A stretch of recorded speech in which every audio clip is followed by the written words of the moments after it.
Kapitulo 12.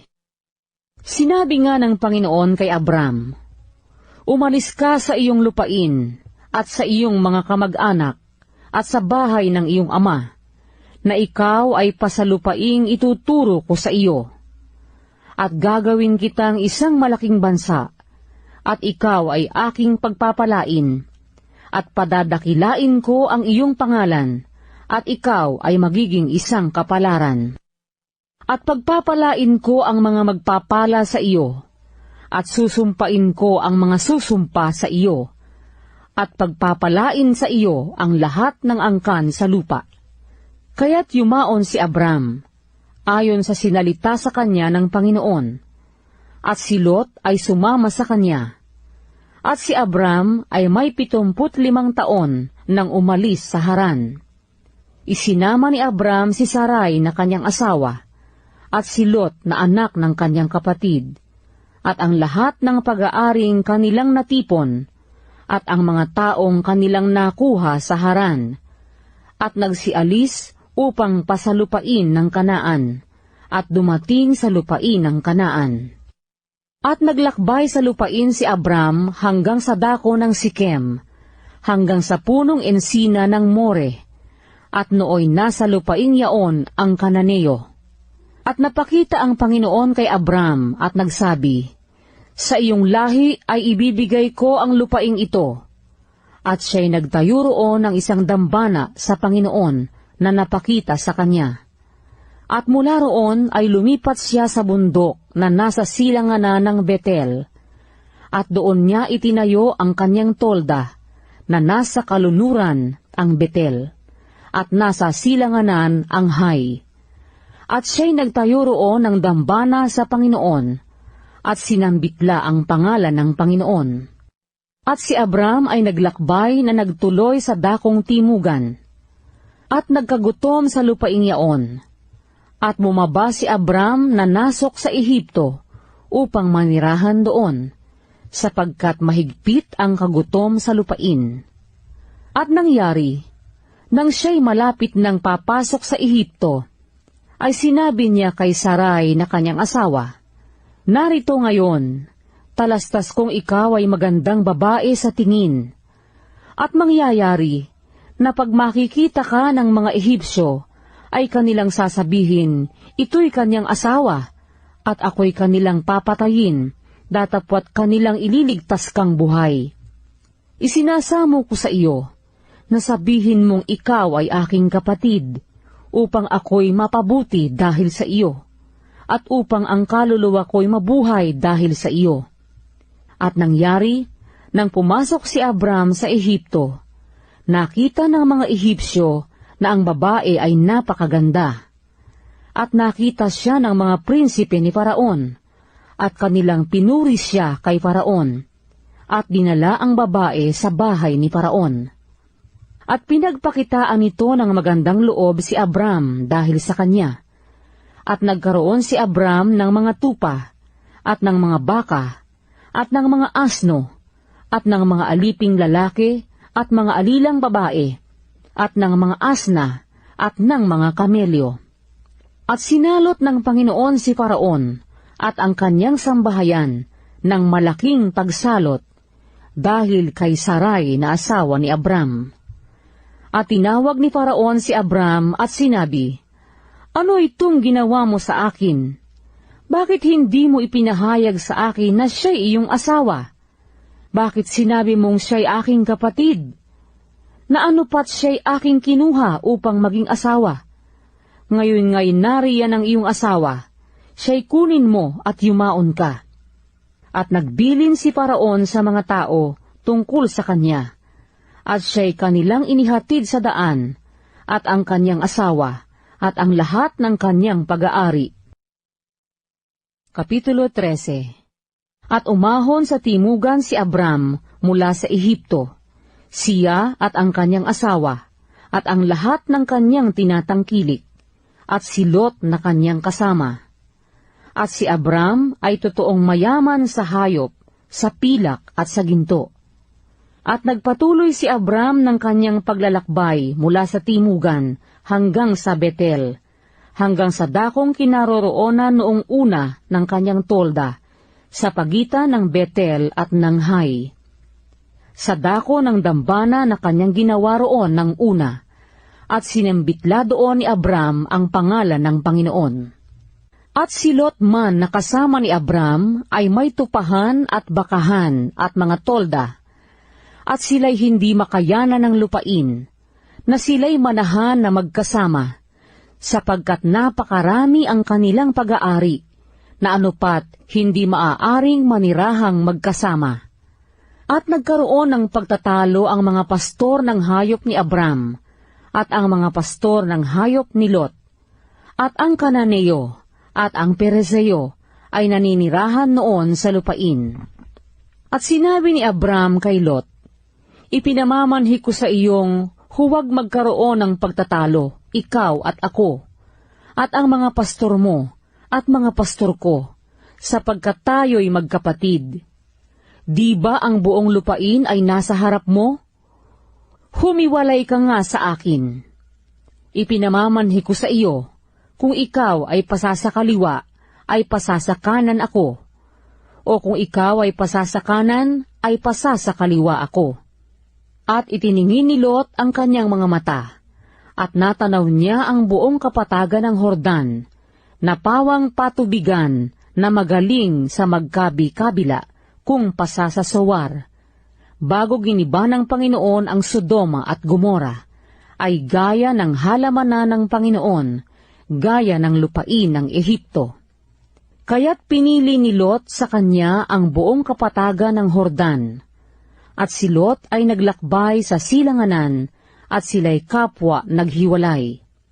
Tumahan si Abram sa lupain ng Kanaan, at si Lot ay tumahan sa mga bayan ng kapatagan, at inilipat ang kanyang tolda hanggang sa Sodoma. Ang mga tao nga sa Sodoma ay masasama at mga makasalanan sa harap ng Panginoon. At sinabi ng Panginoon kay Abram, pagkatapos na makahiwalay si Lot sa kanya, "Itingin mo ngayon ang iyong mga mata, at tumanaw ka mula sa dakong iyong kinalalagyan, sa dakong hilagaan, at sa dakong timugan, at sa dakong silanganan, at sa dakong kalunuran. Sapagkat ang buong lupaing iyong natatanaw ay ibibigay ko sa iyo, at sa iyong binhi magpakailanman.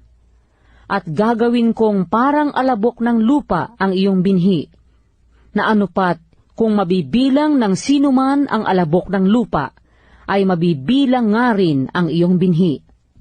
Magtindig ka, lakarin mo ang lupain, ang hinaba-haba at niluwang-luwang niyan, sapagkat ibibigay ko sa iyo."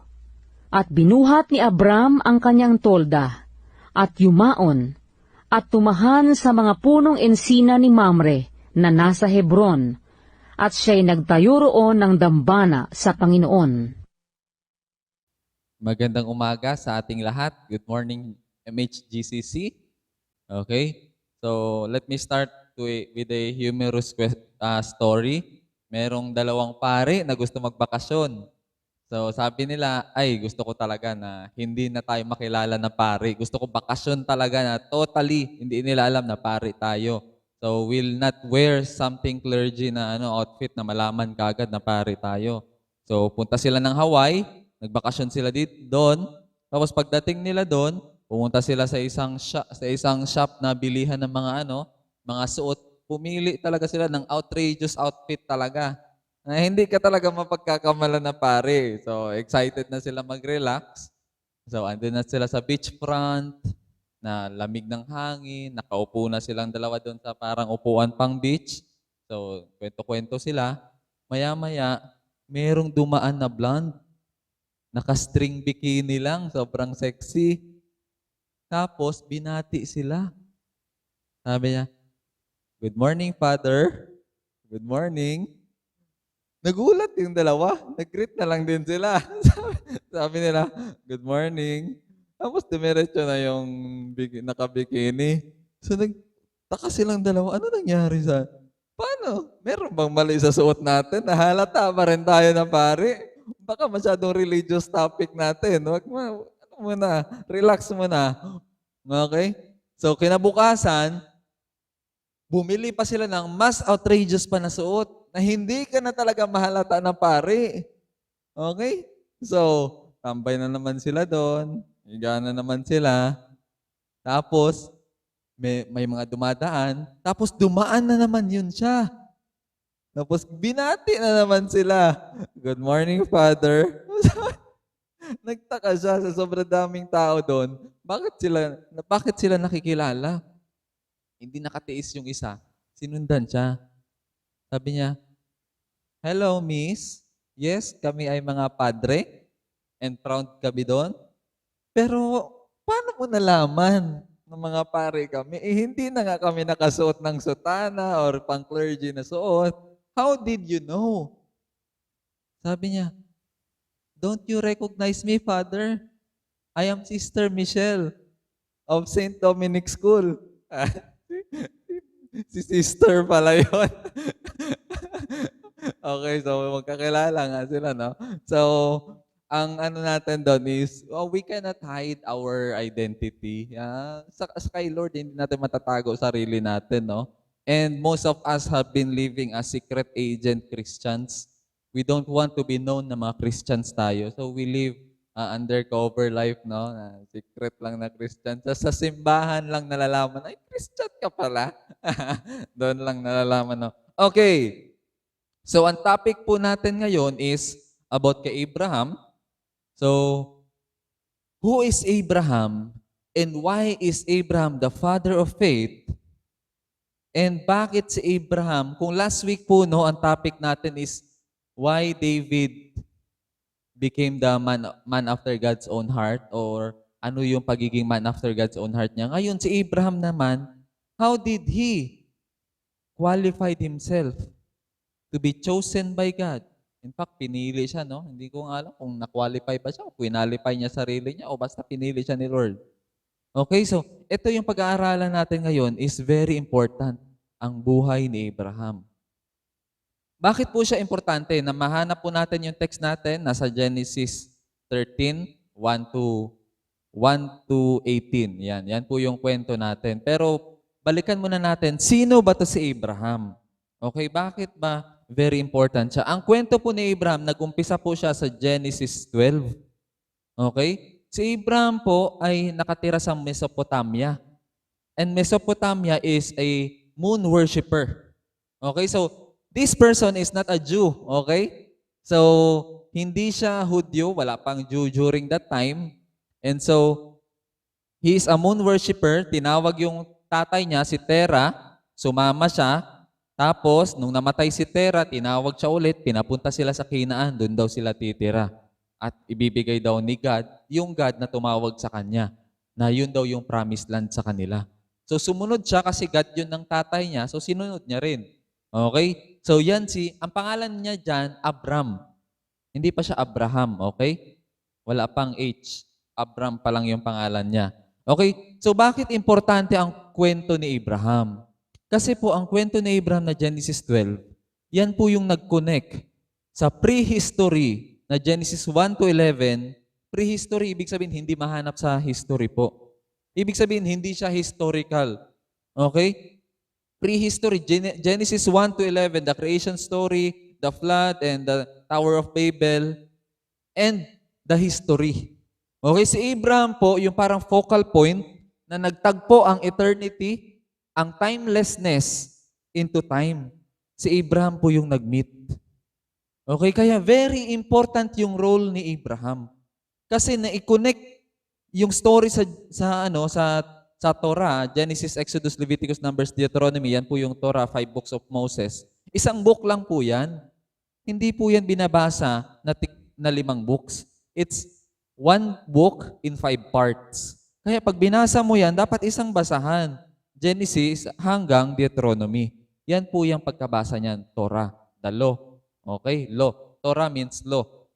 So ngayon, si Moses po yung nasa gitna, siya po yung nag-connect sa prehistory, sa time ni Adam, to history, sa time ni Abraham. 2000 BC onwards. Okay, hanggang sa time natin. And nung nakarating sila sa Kanaan, ang tawag po sa kanila sa history, meron pong tinatawag na mga Habiru. Si Habiru. Siya po ay Hebrew. So very very close na yung word no na terminology kasi Hebrew people or Habiru means stranger, means nomads, walang mga lupa. Meaning palipat-lipat sila ng lugar. And merong mga codes sa panahon noon. Yung Hammurabi Code, Habiru, Hammurabi Code. Ito yung mga treaties between nations. And historically, mahahanap mo po yan. Kaya sinasabi ko, ang nag-connect sa history at saka hindi history ay si Abraham. Kaya kailangan natin maintindihan ano yung papel ni Abraham. Bakit pinili ni God na siya yung magdugtong sa dalawang timeline na to? Na from God, who is universally saving the world, universally saving the universe, to a man, saving his child, and then becoming a nation, and then becoming a blessing sa buong mundo. Anong nangyari kay God? Bakit nagbago yung isip na siya na magligtas at saka ito na lang, siya na lang magligtas? Merong question sa theology na tinatawag na the problem of pain. Okay? The problem of pain, maraming sagot dito at marami na ako narinig na sagot. Pero sa pag-aaral ko sa life ni Abraham, meron ako nakita na very interesting na sagot.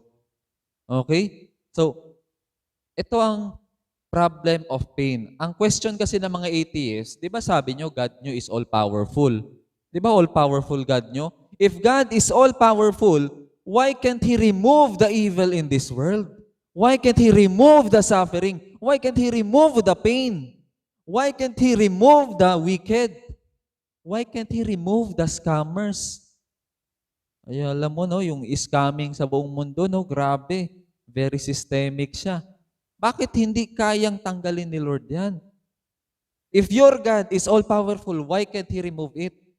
So there comes the problem of pain, the problem of sorrow. If God is love, love ka niya, and then God is all-powerful, He is powerful, why did He not remove the evil, the wickedness in this planet? Ibig sabihin, your God doesn't exist. Yun yung argument ng mga naririnig ko na atheist. Let me tell you this. God already did. Ginawa na po ni God yan. He tried to eradicate humanity. Sinubukan na po ni God na nag-intervene siya at binura niya ang mga tao. Remember the time of Noah? The prehistoric time? Ang sabi sa kwento sa kay Noah, and God saw wickedness in every heart and every thoughts of every mankind. Puro kasamaan na lang ang nasa isip nila. And God regret, and God was sorry He created humanity. And then the next verse said in chapter 6 sa Genesis, and the next verse said, but Noah found favor with God. Okay? Para malaman nyo po, si Noah po is direct line siya ni Seth. Si Abel po, namatay na. Pinatay ni Cain. Si Cain po, siya po yung masama na line. So lahat ng linya niya, puro kasamaan ang ginawa. Na alam naman natin yan sa previous preachings ko, no? So, tapos ngayon, si Seth, the kapalit ni Abel, linya niya yan, si Noah. Okay, so ngayon, nung si God gusto niya i-save ang mundo, pinili niya si Noah. Siya na lang ang matira kasi siya lang ang righteous. Binura niya lahat. After ilang years, no, nag-preach lang si Noah nang nag-preach. Imagine mo, 120 years, ilang years pa siya nag-preach bago niya natapos yung barko na ginagawa niya, no? Preach siya ng preach na dito kayo, pasok kayo dito. Wala man lang pumasok sa ark. Mga hayop lang at saka yung mga anak niya. Okay? So God tried to erase the wickedness in the planet, pero after kay Noah, sila na lang ang natira. Meron pa ring wickedness na tira. Yung anak niya, Shem, Ham, and Japhet, si Ham, gumawa ng kalokohan. Nung nakita nila na nakahubad yung papa niya na nakatulog, pinahiya niya, ay nasumpa si Ham. So ang tanong nga, kung nabura na yung lineage ni Cain, no, na mga masasama, Bakit sa panahon ni Noah na dapat righteous seeds na, bakit meron pa ring isa? Okay? So ginawa na ni God na i-rescue, na burahin to with His power, pero nakita niya hindi nag-work. Sinubukan ko na burahin ng mga masasamang tao, hindi nag-work, meron pa rin.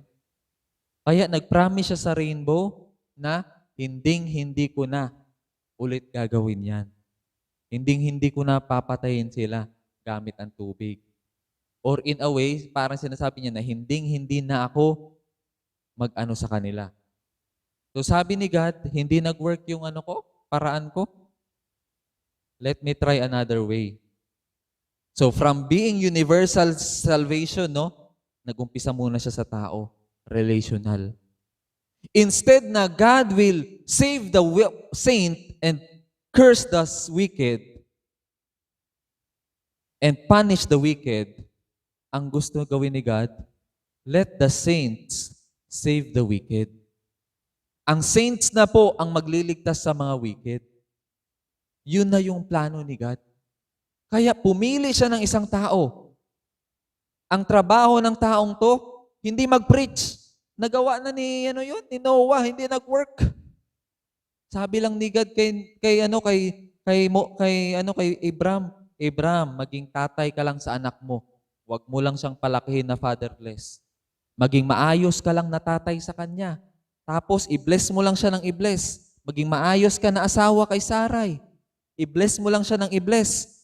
After nyan, yung anak mo, turuan mo na ipasa din sa anak niya. Tapos ipasa din sa anak niya. Tapos ipasa din sa anak niya hanggang maging isang bansa na kayo na puro pagpapala.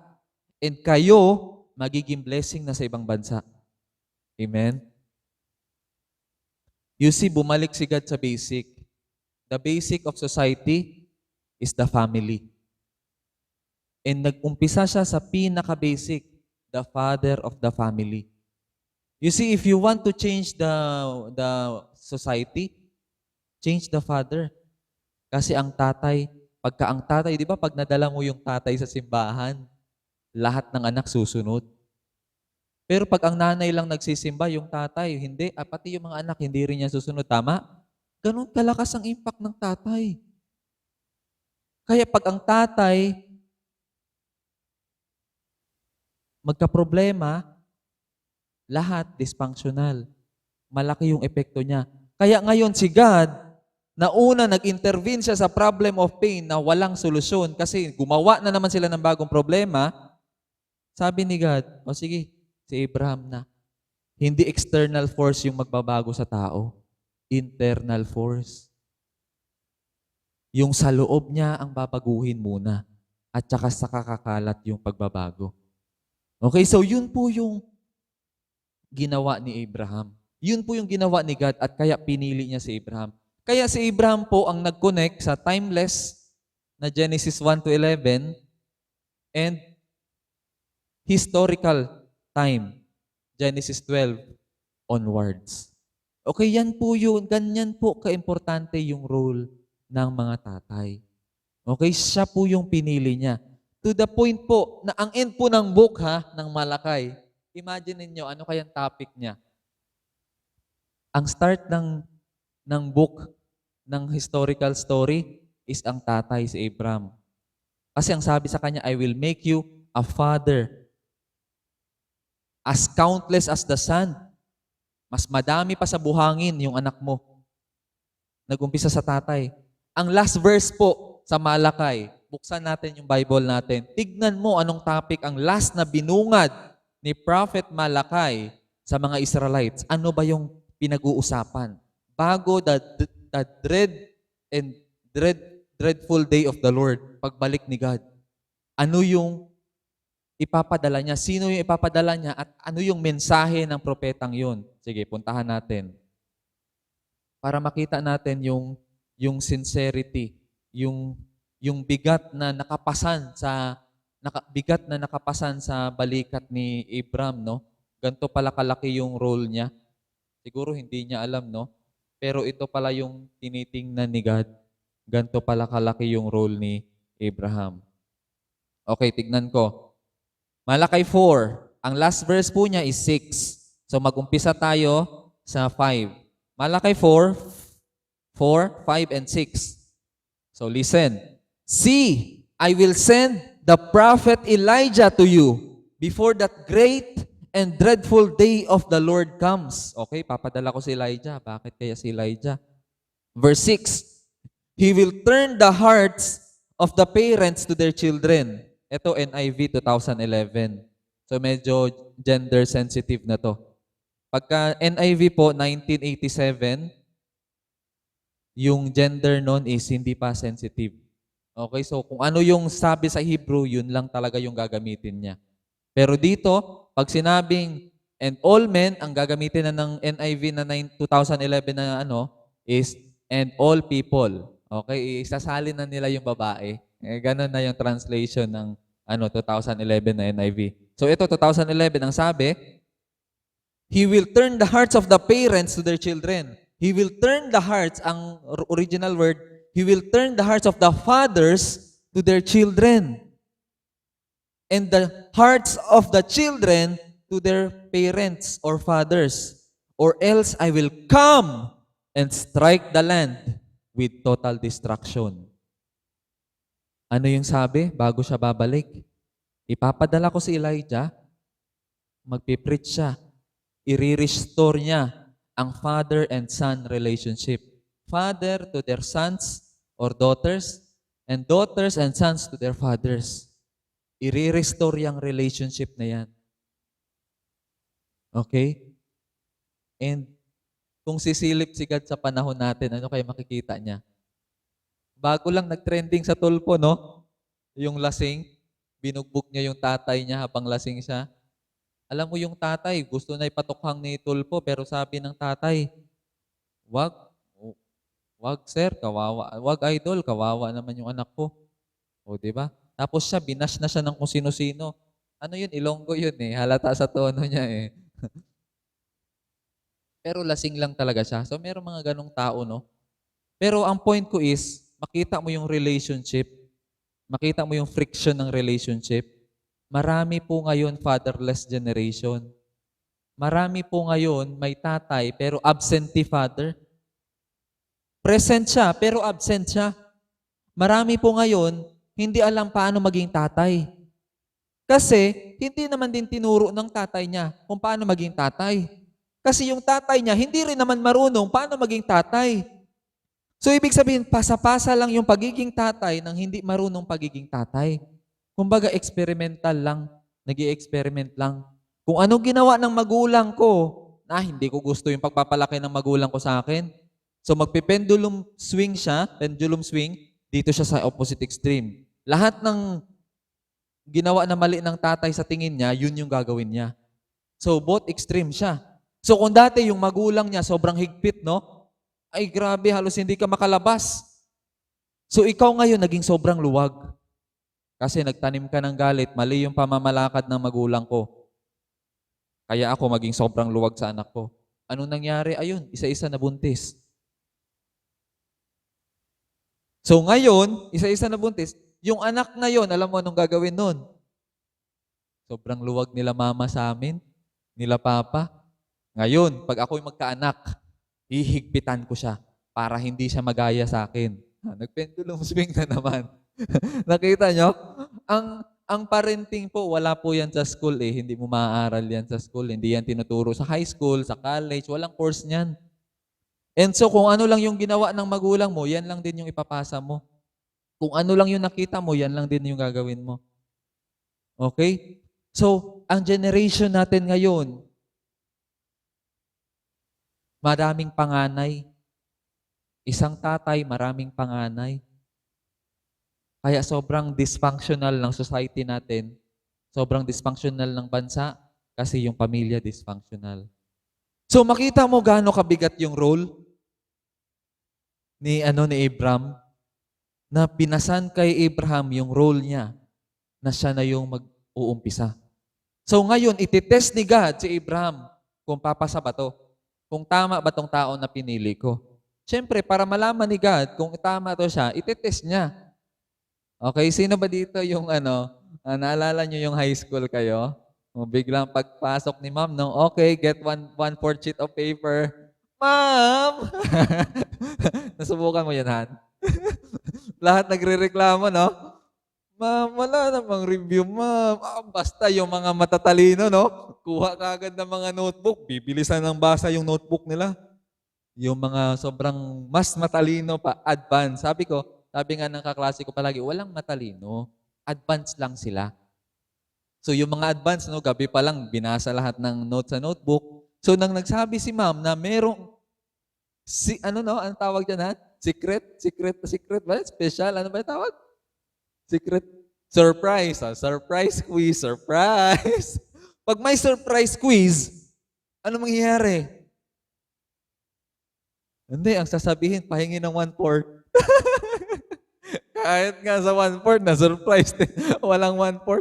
Hindi ko maalala kung ilang beses na ako bumili ng 1/4 nung high school ako. Malamang, kaya madalas katabi ko sa classroom, babae. Kasi may 1/4 talaga yun eh. Pagka, pwede mangingi ng 1/4. Pagka walang 1/4, alam mo ginagawa? Yung notebook. Pupunitin yung notebook. Ipo-form, papahiram mo na ng 1/4 mo. Uhulmahin. Tapos pupunitin. 1/4 na to. Surprise quiz. Kasi nag-aral kayo kahapon, itetest ko muna kayo. Tignan natin kung may naalala. Tapos anong mangyayari after ng quiz? Pag 90%, no, bagsak, isa lang yung pumasa, yung pinakamatalino. And usually, yun yung president, no, ng classroom. Yun lang din yung sabi, natimbrihan ata tong president na to, siya na naman yung na-perfect. Pero ganito, sasabihin ng teacher, o sige, magpapaulit ako ng quiz bukas. Mag-study kayo, ha? Yun talaga yung purpose ng teacher. Para palaging mag-review. Para hindi maging kampante na baka may surprise quiz o baka wala. Baka may long test, baka may wala. So, para ang student palaging ready. And si God po, madalas siya nagpapa-surprise test. Lalo galing ka ng Sunday, ngayon nag-aaral ka, may surprise quiz ka. Itetest ka niya kung i-apply mo ba yung natututunan mo. Okay? Ganyan pa naman si God, hindi nagpapaalam. Nagpe-pray ka, nag-aaral ka about patience, ay magugulat ka. Pagkatapos ng simba mo, mayroong maghihila ng pasensya mo. Ang tanong, kaya mo ba? Lord, patience, Lord. Ngayon na, Lord. Ngayon na. Ha? Grabe. Patience, no? Pero ngayon na, Lord. Ngayon na, please lang. Nangingi ka ng patience, pero minamadali mo si Lord. Wala kang pasensya nga eh. So, ang point is, merong quiz na darating at hindi nagpapaalam si Lord. Pero ang good thing is, merong retake. Ipapabalik ka niya sa quiz na yon pag bumagsak ka. At gusto niya, next quiz mo, papasa ka na. So kaya kung titignan mo ang buhay ni Abraham, puno ng quiz. Puro surprise quiz. And para sa atin na nag-aaral ng salita ng Panginoon, be careful. Kasi ang salita po ng Panginoon, dalawa po ginagawa niyan. The Word of God can harden your heart, or the Word of God can soften your heart. Nakakatakot na. Double-edged sword kasi yan eh. The more you listen to God's Word, and the more you don't apply it, the more it hardens your heart. Titigas yung puso mo.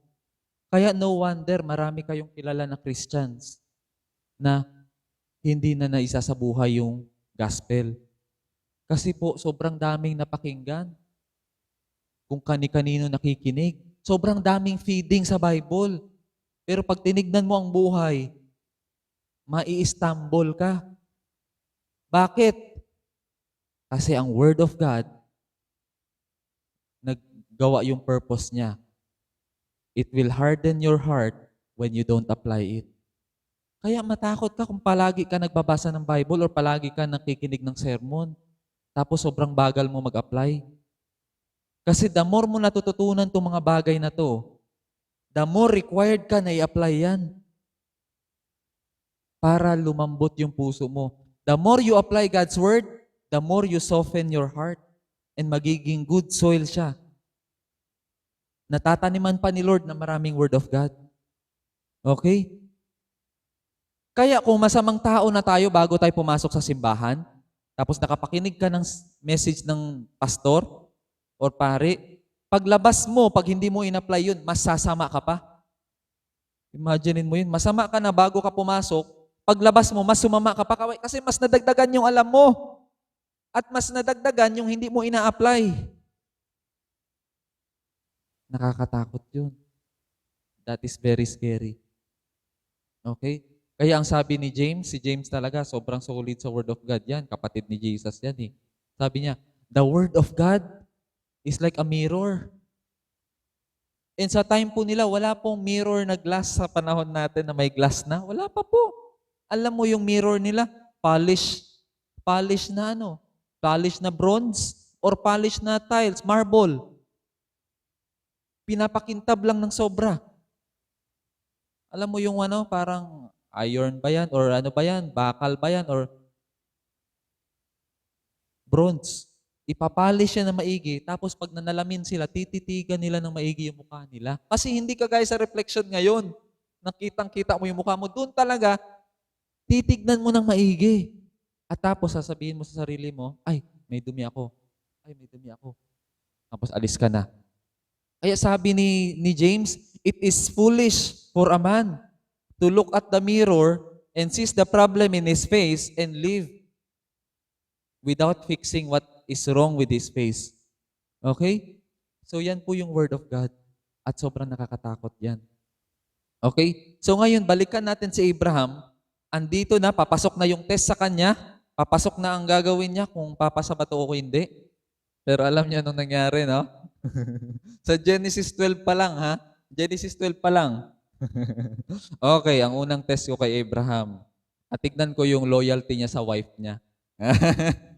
Loyalty niya sa wife niya. So, ititest siya.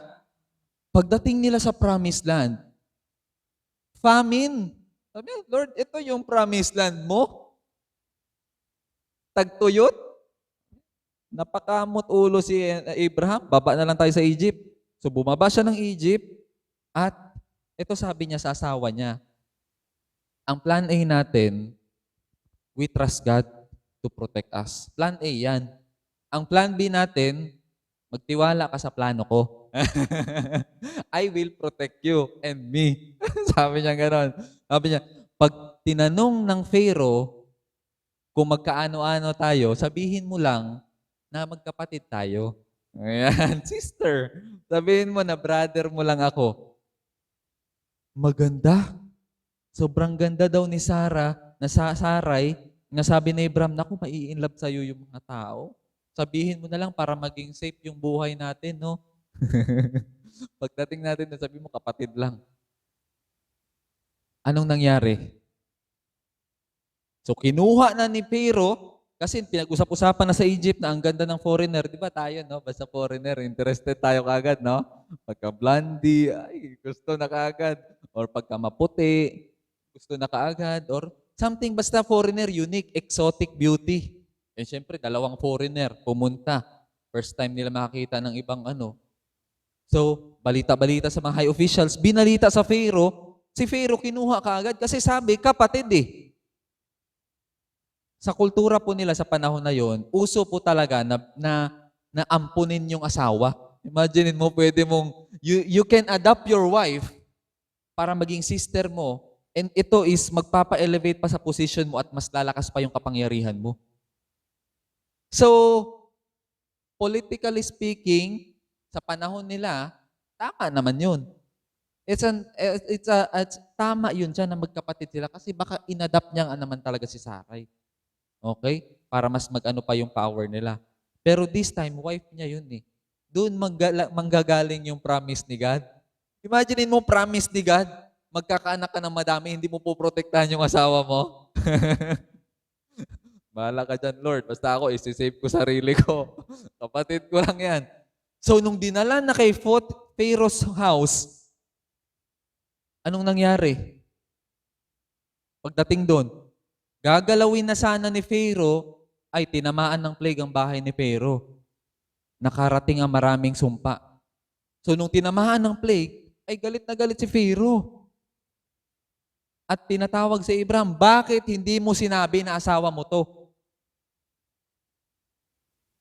Kasi kung sinabi mo sana, ayan, no? Nakalimutan magtiwala kay Lord, no? Minsan pagka hindi tayo honest, mas lalaki yung problema. Eh kung naging honest ka sana at nagtiwala ka kay Lord, napoproteksyonan ka niya. Baka hindi pa kayo kick out sa Egypt. Alam mo, in-escort sila. Pinauwi sila. Pinauwi. Alis na kayo dito. Balik na kayo sa lupa nyo. Siguro kung naging honest siya, hindi siya papalisin. Okay, nakalimutan niya mag-trust kay God. Imagine mo, no? The whole angels and God and the angelic warrior is looking up to Abraham. Kasi nakasalalay sa kanya ang salvation of humankind. Imagine mo, galing pa sa kanya si Jesus. Tapos unang test pa lang, bagsak na kagad. Grabe naman, pumalpak na kagad si Abraham. Sigurado ka sa napili mo, Lord? Mukhang mali ata yung napili mo. Okay? Sinacrifice niya po yung asawa niya para sa sarili niya. Bakit ba ang tao nagsisinungaling? Bakit ba ang tao try to cover up? Ano bang dahilan? Because they have that instinct of self-preservation. Gusto nila i-preserve yung sarili nila. Gusto nila i-protect yung sarili nila. That's why, mas pipiliin pa nila magsinungaling basta ma-protect nila sarili nila. At sasabihin nila, magsinungaling muna ako ngayon. Mag-iisip na lang ako ng paraan later on. Paano ko itatama yung mali ko? Basta sa ngayon, kailangan ko i-rescue sarili ko. Magsisinungaling lang muna ako ngayon to preserve myself. Pero ang problema sa pagsisinungaling, no? Kasi yung pagsisinungaling mo, kailangan mo siya takpan ulit ng bagong pagsisinungaling. So, ibig sabihin, matatrap ka sa cycle ng pagsisinungaling. At masarap ba yung buhay na ganon? Na meron kang tinatago sa asawa mo? Na hindi ka makatingin sa kanya ng maayos? Eh, alam mo pa naman, yung asawa mo, pagka merong iba sa'yo, tawa ka ng tawa or something strange, alam na kaagad niya. Meron kang hindi sinasabi sa akin. Ano yon? Ano yon? Ang bilis ng ng radar niyan. Kahit hindi related sa babae, no? Basta meron ka lang. Meron ka sigurong nagawang kapalpakan na ayaw mong sabihin sa asawa mo, pero nadidetect niya yan na merong something strange. Di ba mahirap magtago ng lihim?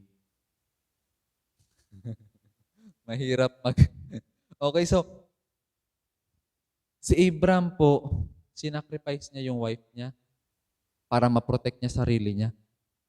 Ano sabi ni Jesus sa Ano sabi ni Paul? Ang sabi niya, husbands, love your wives just as Christ loved the church. Mahalin mo raw yung church, mahalin mo raw yung wife mo, kagaya kay Jesus na minahal niya yung church. Paano ba minahal ni Jesus ang church? He sacrificed Himself for the church.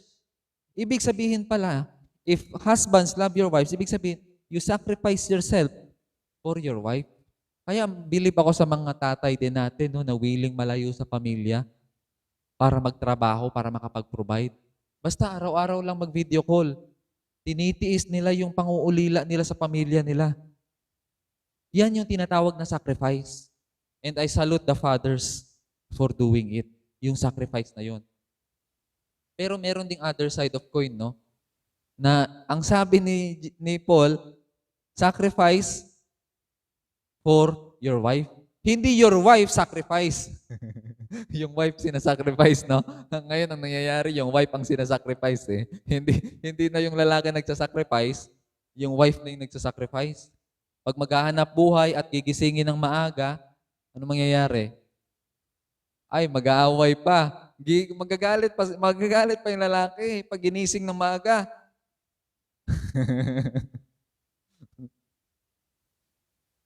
Magagalit pa. Buhay binata pa. Hindi pa naka-adjust yung utak. Siguro kung 1 year pa lang kayo mag-asawa, no? Tapos pag ginising ka ng asawa mo kasi may gagawin kayo importante, maintindihan pa yon na nagagalit ka kasi syempre galing ka pa sa pagkabinata, mag-a-adjust ka pa lang. Pero kung 20 years na kayo mag-asawa, tapos pag ginising ka, nagagalit ka pa rin, Mahirap yun. Nakalimutan mo natin na nag-asawa ka na, iba na yung responsibilidad natin. Okay? So yun po yung ginawa ni Abraham, bumagsak siya. Pero ngayon, yung next test niya, ito na yung itetest siya kung paano siya mag-handle as a tatay. Paano ba niya i-handle yung problema? Okay? At saka ngayon, meron siyang pinapractice na pagiging tatay. Wala pa siyang anak, pero yung anak-anakan niya is si Lot na pamangkin niya. Okay? Ito yung pinapapractice ni God si Abraham na, o sige, itetest ko muna, tignan ko kung magiging mabuting uncle ka dito kay Lot. Okay? So, tignan natin ang story. Genesis 13. Ang sabi dito, sa verse 5, ang sabi sa verse 5, dito nag-umpisa yung problema. Sa verse 5. Ang sabi sa verse 5, now Lot, who was moving about with Abraham, also had flocks and herds and tents, but the land could not support them while they stayed together, for their possessions were so great that they were not able to stay together. Kung ang lupa po na pinuntahan nila ganito kalaki, tapos hati sila, no? Dito ang lupa ni Abraham, puno na yan ng mga herds niya, dito kalahati kay Lot. I-bless sila ni Lord, masyado silang yumaman. So now they need to expand. Ngayon yung mga sheep ni Abraham tumatawid sa kabila. Tapos yung mga sheep ni Lot tumatabi sa kabila. So ngayon yung mga herdsmen nila nag-aaway-away na. Nag-aagawan, nag-shortage na. Wala nang supply ng pagkain. So nag-aaway na sila. Ngayon, anong ginawa ni Abraham nung nakita niya na problema yon? Tignan natin paano sinolusyonan ni Abraham. Verse 8. So Abraham said to Lot, ikaw naman yung bata, ikaw na lang yung mag-adjust. Ako, uncle mo naman ako eh. Ganun ba yung nakasulat? Sige, basahin muna natin. Sabi niya, so Abraham said to Lot, let's not have any quarreling between you and me. Huwag tayo mag-quarrel. Or between your herds and mine. For we are close relatives. Magkamag-anak tayo. Is not the whole land before you? Let's part company. O sige, ganito na lang para matahimik na maghiwalay tayong dalawa. Okay? Sabi nga sa kultura natin dito sa Pilipinas, no? Meron tayong tinatawag na kasabihan. Pagka maraming pamilya sa isang bahay, tapos isang saing, doon lahat, mag-aaway-away yung pamilya. Tamahan, no? Ganun, no? Mag-aaway-away sila kasi sinong leader, sinong ano. Imaginin mo si Lot, ito yung utos sa kanila. Si Abraham, ito yung utos sa kanila. So, nagkakalituhan na, nagkakaaway-away na. Kasi, dalawa nga yung hari. At mas mahirap kung dalawa yung reyna, no?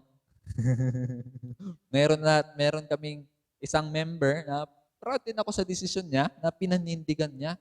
Nasabi niya sa akin, Pastor, nagbukod talaga kami kasi mahirap kasi pag dalawa yung reyna eh.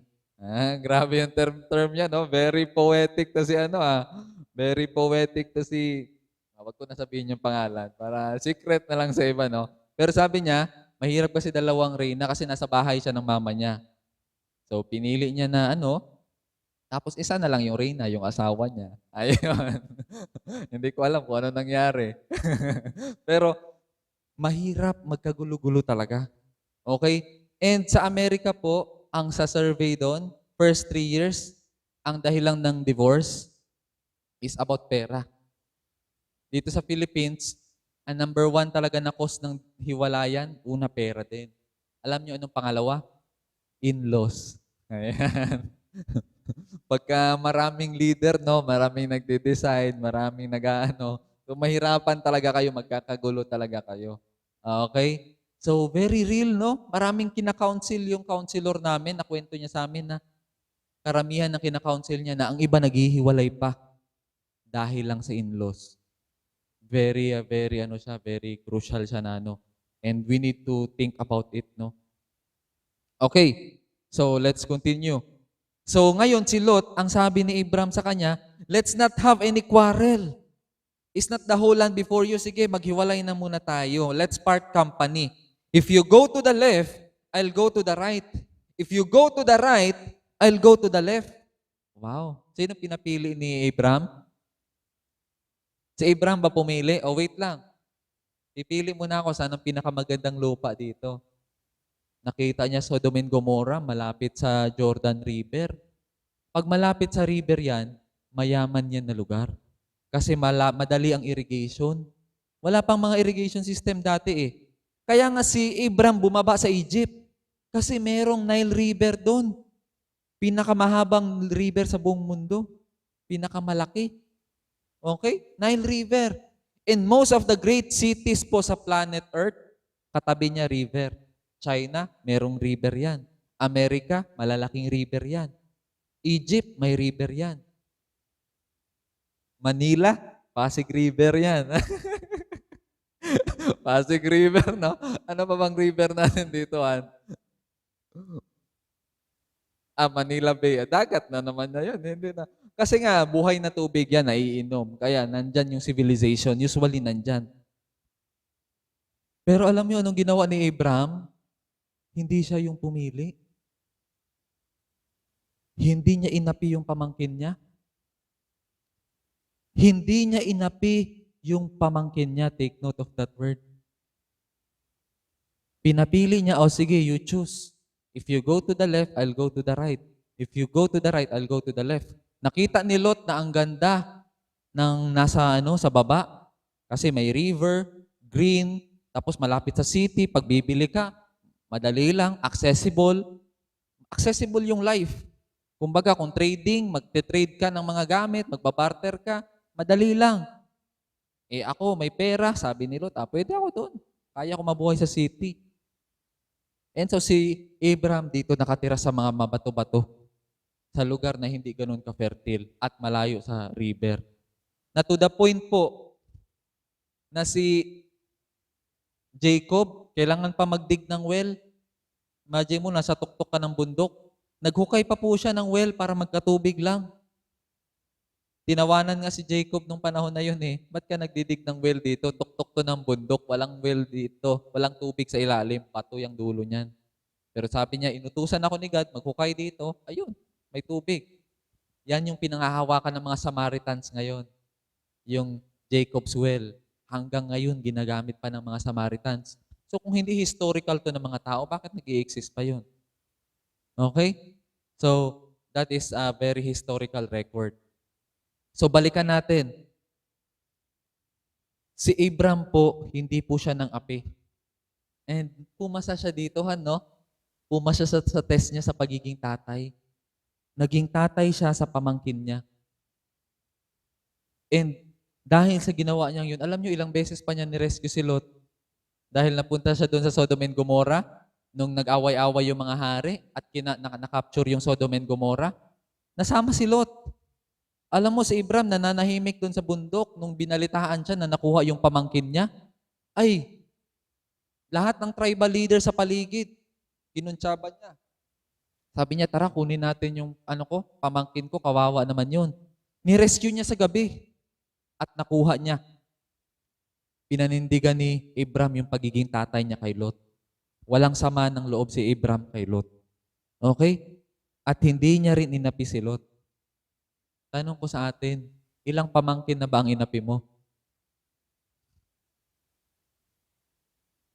Ilang pamangkin na ba ang inalipin mo? Ginawa mong katulong. Yes, sabihin na natin, ginawa mo siyang pinag-aral mo. Which is good, very good yan.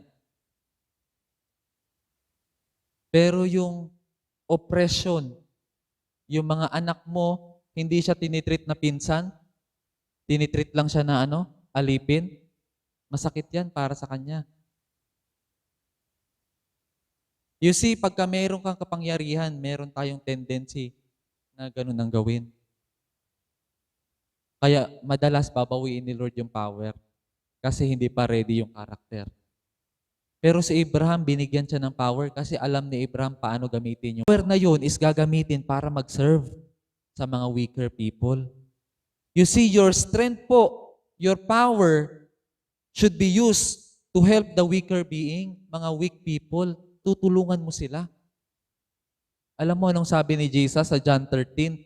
When He knew that all the power has been given to Him, that night po, sa Passion of the Christ, the Last Supper, when He knew that the power was given to Him, alam mo anong ginawa ni Jesus sa power na yon? Let me check it. Mabilis lang. John 13. It was just before the Passover. Jesus knew that the hour had come for Him to leave this world and go to the Father. Having loved His own who were in the world, He loved them to the end. The evening meal was in progress, and the devil had already prompted Judas, the son of Simon Iscariot, to betray Jesus. Jesus knew that the Father had put all things under His power. Nasa kamay na ni Jesus, all things under His power. Pero anong ginawa ni Jesus sa power na yon? Verse 4, so He got up from the meal, took off His outer clothing, and wrapped a towel around His waist. After that, He poured water into the basin and began to wash the disciples' feet. Imaginein mo yun, yung power, alam na ni Jesus na nasa Kanya yung power. Pero alam mo anong ginawa niya sa power? Pinatungan niya po ng basahan at hinugasan niya ang paan ng mga disciples niya. That is the purpose of power. To serve people. To serve the weaker being. Na if you look at yourself na malakas ka, then ang purpose niyan is para tulungan yung mga mahihina at palalakasin sila. Kasi ang tunay po na malakas, hindi nila sasabihin sa mga mahihina na mahihina kayo. Hindi po ganun ang mga malalakas.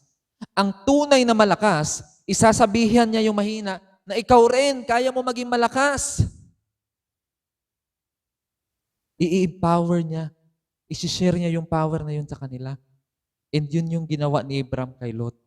Hindi niya inapi at tinulungan niya. Okay? So pumasa po si Abraham sa second test niya. Actually, may retake to eh. Yung pag-uwi na naman niya, si Abimelech na naman, no? Nag-test na naman kung iyan, no? Mababasa niyo yan in the future at baka mapag-usapan natin yan. So, yun po, pumasa po si Abraham sa test na yon. Okay? So, yung surprise test na yon. So, si Abraham pala, no? Bumagsak siya doon sa asawa niya na nagsinungaling siya. Kaya pala sinungaling din si Jacob, no? Mana pala siya sa sa lolo niya. Lolo niya si si Abraham. Abraham, Isaac, Jacob. Okay? So, sige. Tignan natin. So, alam niyo anong sabi ni God after na pumasa ni Abraham? Ito sabi ni God kay Abraham. Balikan na natin yung Genesis 13. Ito ang sabi ni God kay Abraham.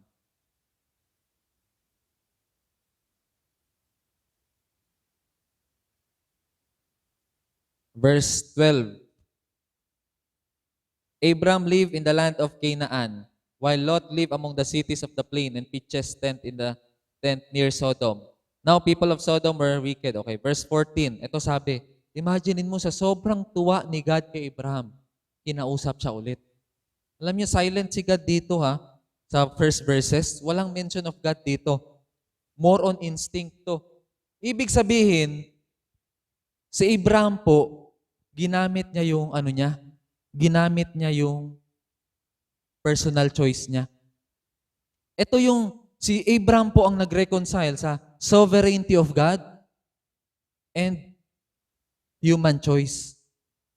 Na people can make choices. Okay? So si Abraham po yung nagre-represent nun na you choose the right thing. You see, sabi, pag mature ka na tao, pag hindi ka mature na tao, you do the right thing for the reward. Ganon. So gagawa ka ng kabutihan kasi may reward. Yun yung immature na tao. Pero ang mature na tao will do the right thing for the sake na it is the right thing. Whether may reward or wala. Hindi yung kada meron kang gagawin, kailangan may matatanggap ka. It's being so immature. So you are doing the right thing even if you don't get anything out of it. Parang walang string attached. You just do it because you know that is right. Hindi yung para ma-video ka, ma-trending ka sa YouTube, na gumawa ka, tumulong ka, kaya so hindi ganun. Tumulong ka kasi kailangan niya ng tulong. Okay? So tignan natin anong sabi ni God dito. The Lord said to Abraham after Lot had parted from him. Imaginein mo, after Lot parted from him, nung umalis si Lot, kinausap ka agad ni God si Abraham. Nagkaroon po ng peace of mind si Abraham. You see, habang hindi mo desisyonan yung desisyon na dapat mong desisyonan, wala kang peace of mind. Kaya mo ba mabuhay araw-araw magulo? And if you don't make the right decision, hindi mo pagdidesisyonan yan, masyado kang mai-stress at mahihirapan ka. Ngayon si Abraham, after niya sumunod, look around from where you are. Kinausap ka agad siya ni God. Nabunutan siya ng tinik. Wow! Ang sarap mabunutan ng tinik, no? Pagka meron kang ginawang desisyon. Na sa tingin mo, dapat ang tagal ko na itong ginawa eh. Bakit ngayon ko lang ginawa to? So at least, nabunutan ka na ng tinik. Look around from where you are, to the north and south, to the east and west. All the land that you see, I will give to you and your offspring forever. Grabe, no? Sa sobrang tuwa ni God, ang sabi niya, lahat ng to the north, to the south, lahat ng nakikita mo, kita mo yan? Ginagawa natin biro yan, no? Kita mo yan lahat ng yan? Yung mga bundok na yan, yung mga palayan na yan? Hindi sa akin yan. Ganun yung joke natin. Pero ito, kita mo yan? Ibibigay ko yan lahat sa iyo at sa anak mo at sa susunod mong anak. Kasi pumasa ka. Naging tatay ka kay Lot. Yun yung test ko sa iyo. And that is a good thing. You made the right choice. Na matigil na ang bangayan ng dalawang grupo. Okay? So, pumasa po si Abraham sa pagiging test niya sa tatay niya, as tatay niya. And so, yan po yung makita natin sa buhay ni Abraham, sa umpisa. Okay? So, the problem of pain, una, sinolusyonan na ni God, winipe out niya lahat ng masama, pero hindi nag-work. Kaya, ang ginawa niya, gumawa siya ulit ng ibang option. Sa isang tao, magiging tatay siya, alagaan niya yung anak niya, at tuturuan niya yung anak niya, ipasa na naman sa anak. Ganun ang pagbabago. Mag-uumpisa sa bahay niyo. Mag-uumpisa sa bahay natin. Hindi man inaka-attempt sa atin, nakapasan sa balikat natin ang salvation ng buong mundo, no? Pero si Lord nakatingin sa atin kung paano natin isasalba yung pamilya natin. Preaching, hindi yan nag-work. Ginawa na ni Noah yan, nag-preach siya sa sobrang tagal. Wala namang tumanggap sa salvation na message. Di ba? Kaya, ang importante sa family natin, maisabuhay natin ang salitang to. Okay, so nakita natin ang buhay ni Abraham na God uses problem to test you. God uses problems to correct you. God uses problem to protect you. And God uses problem to perfect you. The Lord bless us all. Pastoral prayer and benediction. Let us bow our heads and let us pray. Our Father in heaven, may your name be praised. May your name be glorified. May your name be exalted. You're the Kings of Kings and the Lord of Lords. And apart from you, Lord, we are nothing. We live, move, have our being in you, Lord. Even a word is on our tongue, you know it completely. You know us, Lord, when we rise, and you know us when we sit, Lord. You perceive our thoughts from afar. You know the testings, the trials that we will be going through. You know everything about us, Lord. In fact, you know us more than we know ourselves. And we thank you, Lord, that nothing that we do will surprise you. And so, Lord God, we just want to thank you, Lord, for your word today. We thank you, Lord, for using Abraham, Lord, to speak to us. May you bless us, Lord, and may you speak to us. May you correct us, Lord, and may you rebuke us, Lord. May you continue to bless the church, Lord, the Mutual Homes, Lord, Gospel Christian Church. May you bless every member, Lord. May you take care of them, Lord. May you provide every need, Lord. May they not lack any good thing, Lord God. And may you provide, and those who don't have work, may they find work, Lord God. May you bless them and may you prosper them, Lord God. Thank you, Lord, for blessing each one. Thank you for answering our prayers. We worship you, Lord. We bless you, Lord. Now may the love of the Father, the grace of His Son, Lord Jesus Christ, and the fellowship of the Holy Spirit be with us all, now and forevermore. Amen, amen, amen. Okay, so let us worship with this Indonesian church. Yan.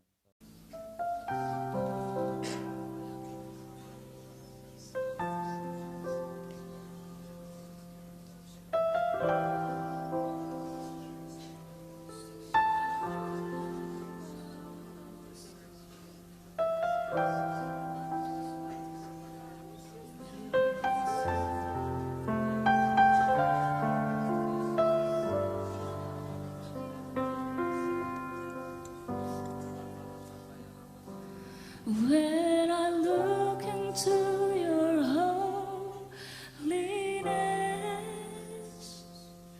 when I gaze into your loveliness, when all things that surround become shadows in the light of you.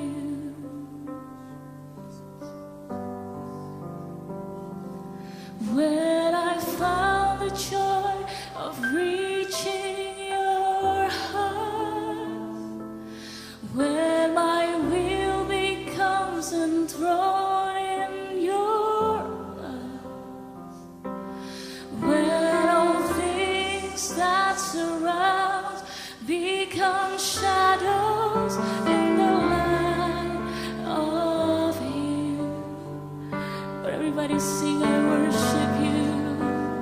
I worship you.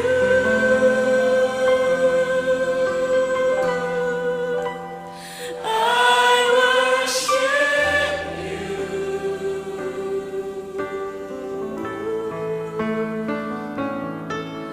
The reason I live is to worship you.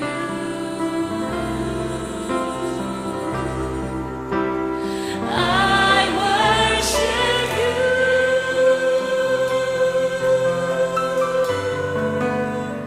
I worship you.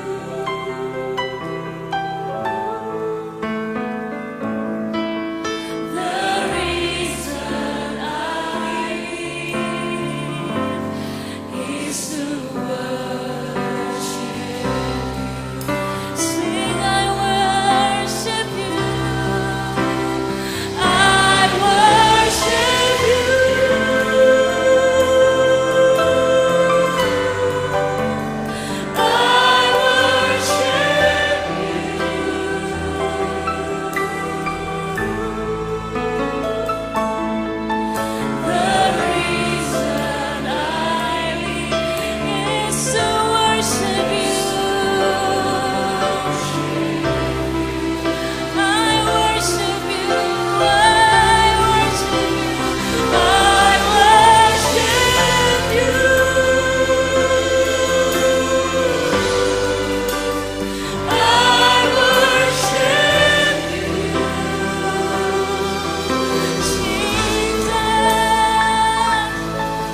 reason that I live, the reason is to love you, Lord, is to love you, Lord.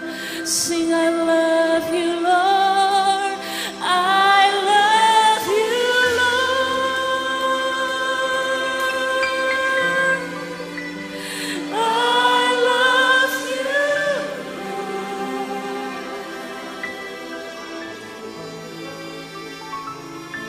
The reason I so love you, Lord.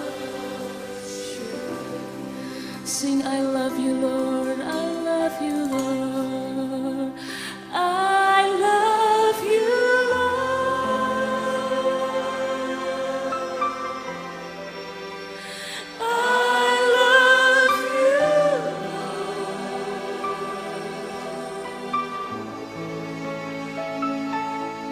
The reason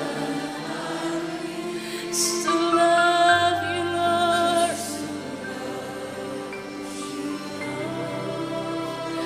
Sing, I love you, Lord. I love you, Lord.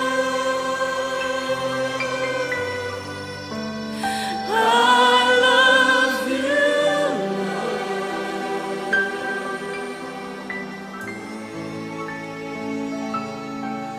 the reason is to love you, Lord. You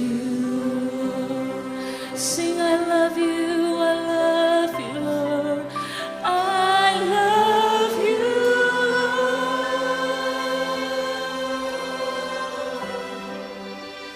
I love you,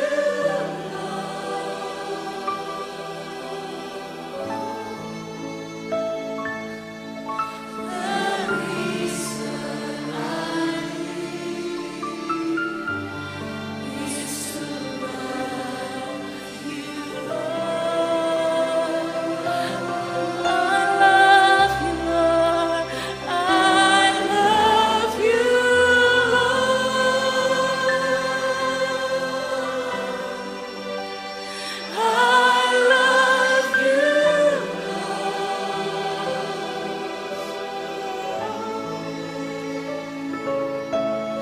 the reason I live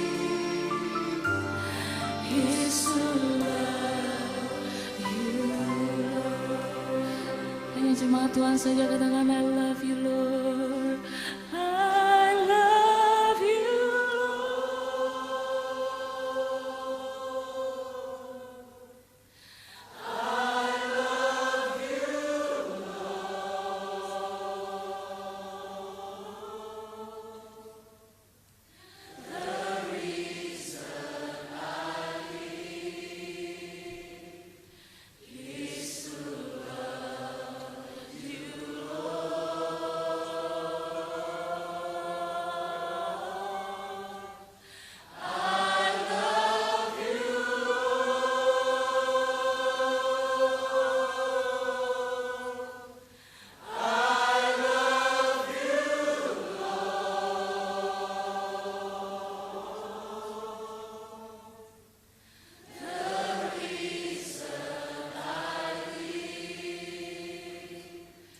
is to love you.